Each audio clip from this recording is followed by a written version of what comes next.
The police tactics in the suffragette movement and how the suffragettes were treated once they were in prison reflected very much what happened in Northern Ireland, and very much what happened to the miners' strike with the way that the police acted, and so it's not a new phenomenon. I mean, this has been going on for hundreds of years. I mean, the suffragettes were treated like terrorists, effectively. They really were. And I mean, when they were on hunger strike, they were, when we talk about being force fed, they were forced. They were physically forced. You listen to that and you just think, no, things haven't changed. Mouse Sorry? It was called the cat and mouse act, wasn't it, in 1913, whereby they fed them just so they could come out, and then when they took them back in. Yes, I'd really recommend last couple of days, if you get the Guardian, there's an article by Seamus Milne. Fantastic. Because he said it went even further than revenge for the 70s and the 74 strike. He said, Nigel Lawson actually said, we've got to prepare for this strike as if we're going to defeat Hitler. And Seamus Milne said, it was the fact that there wasn't a ballot that was used all the time. They blamed knackers, but he said, really, it wasn't. It was state power. And what it made me think of was exactly what's going on today, the same kind of an assault on the public services. It's quite blatant. And again, it's state power. They're wanting to privatise everything.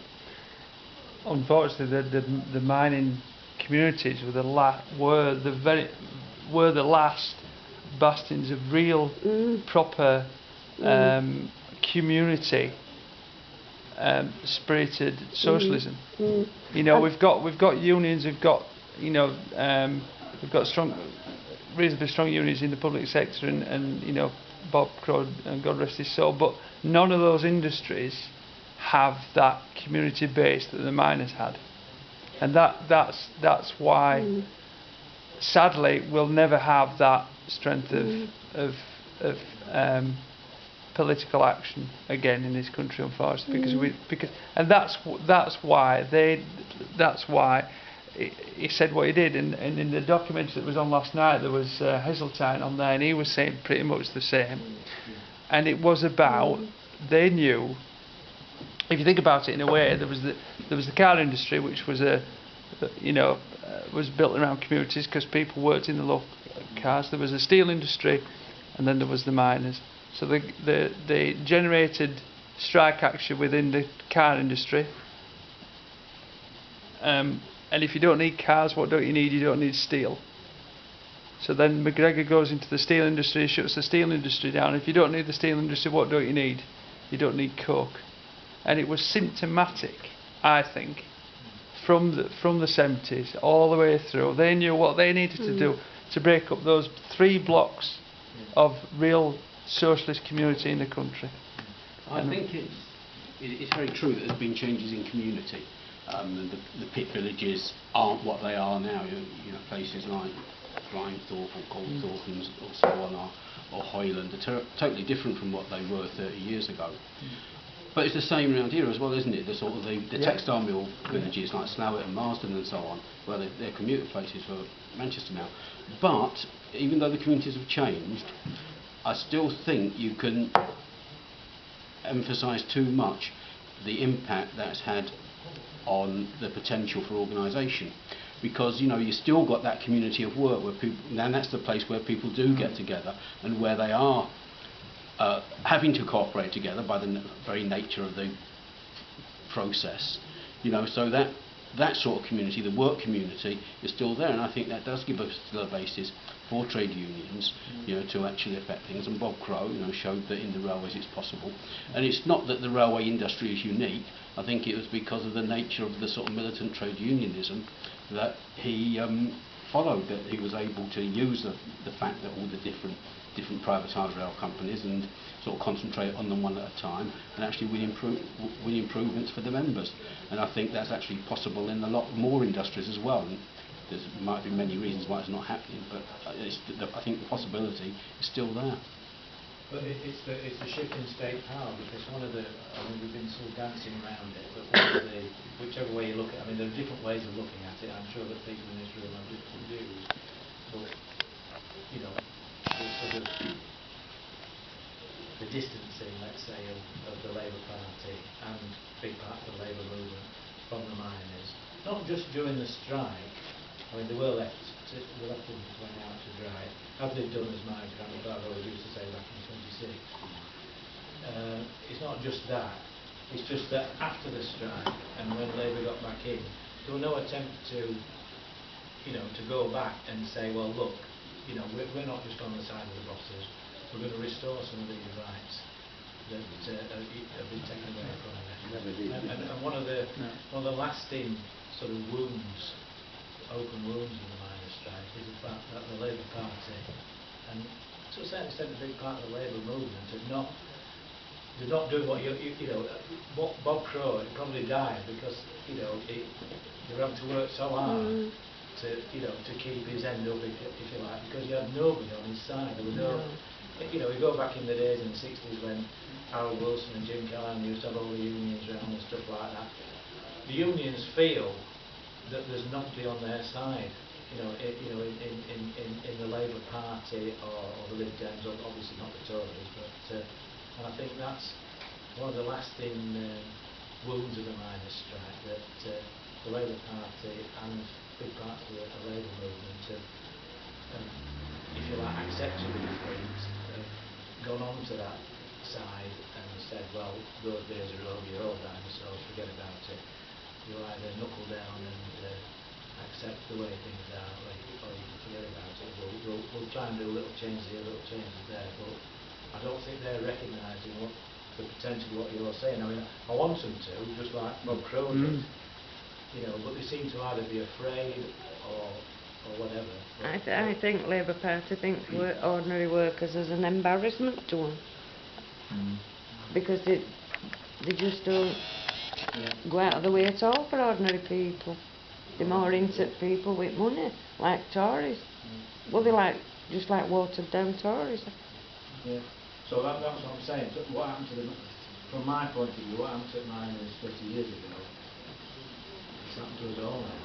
We've all been That's come round. Yeah. You said it's hard, it'll come round. They got miners then. And then they used to call us. Get back to work, come here again. Don't worry about that. I mean, I'd like to agree with you, but I'm sadly at this moment I can't see where the situation that large numbers of people under the age of 40, which are those that are at work, are going to be persuaded to join en masse trade unions, because the community of trade unionists in large places lived and worked locally to each other, and that's sadly no longer the case with most people. That makes it very difficult to identify with the next door neighbour, and even to socialise with them. The miners on a Friday, you know, they all went drinking together. They all went to the same places in many respects. So there was all that, and there was a self-sufficiency about it.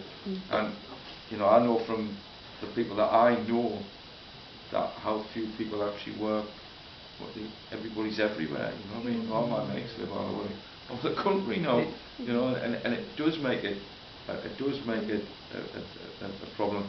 And I also know, I mean, for example, I worked at Judah Crisps for 9 years out of school. The union was very well organised. It convened. I was thinking, by 1987, the year after I'd left, the union was taken out. By Walker's Crisps came out, the union taken out. There are still trade unions in there, but there's no trade union recognition, and that unfortunately is the case with large numbers of private sector places. And was it the figures for under 22-year-olds are less than 1 in 16 are a member of a trade union. So their consciousness, in my experience, is pretty poor. We're starting from a low point, Pretty poor. but I think what Bob Crow's shown just this last few days, that by fighting in the principled way for his members, not flinching, Well, when I say not compromising, apparently he was respected as a good union leader. Good No, a leader. union leader that shows the bosses that there is a place for good union leaders, and they appreciated him. And the numbers in his union have gone up. Can you Yeah. remember the Bob Coe was numbers? a skillful Massively. negotiator. I pulled the strike, I pulled the rank and file strike on the railways in 2000, 2001. He's the General Secretary now, and he's likely to be the leader of the union, Steve Headley. And Bob Coe set the people back to work because he didn't think it was going to win. You know, so he's prepared to make compromises. Yes. But he was a tremendous negotiator. Yeah. There's no doubt about that. And he picked these strikes very cleverly. And he, you know, at the same time, he wasn't prepared largely to break the anti-trade union laws. He wasn't daft enough to put the whole of the structure of his union under that sort of pressure. But you know, What? clever man, there's no doubt about it. Yeah. Clever man. There was, on the radio the day that he died, there was a chap on there. Can't remember who it was now, but he said one of his greatest attributes was the fact that when he went into negotiations with bosses, he didn't immediately come out with, "I disagree with that." He would say, "Well, I understand your point of view, but this is how I think it should be," and straight away diffuse that. You know, the bosses then couldn't come back and say, "Well, you always disagree with this." He would put them at ease, and then he would come back with his way of how it should be, and that's how the negotiations started. He was very good at. He got a clever group of lads Yeah. and lasses around him who did some very skillful research for his negotiations. He has the RMT's got a good backup team of people who do very good research. It is. And you know, he doesn't just gone in with a thing. He's got his facts and figures. Yeah. He's a skillful negotiator. He was a skillful negotiator. Steve Headley's a skillful negotiator. Just going back to this community and this block of community, I think you've got to look at, if you take the village I was born in, and it wasn't deeply affected in the way that Grimethorpe and other villages were affected, because before the strike there was quite a lot of it had a large council estate and a large number of mining houses, but it also had quite a large private estate, so it wasn't affected in the same ways as other purely mining villages. And you go back there now, and there's actually more houses and more new houses being built in that village than there were certainly during the strike.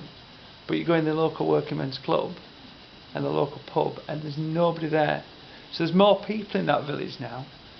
But the idea that you go to the club on a Saturday night to watch the turn and you have a few beers with the guys that you work with has gone, because they don't work together anymore. They all jump in the cars and go off and work in individual jobs. So, Lepton's a village, isn't it? Yeah. A mining village. yeah. That's no more. No, it isn't.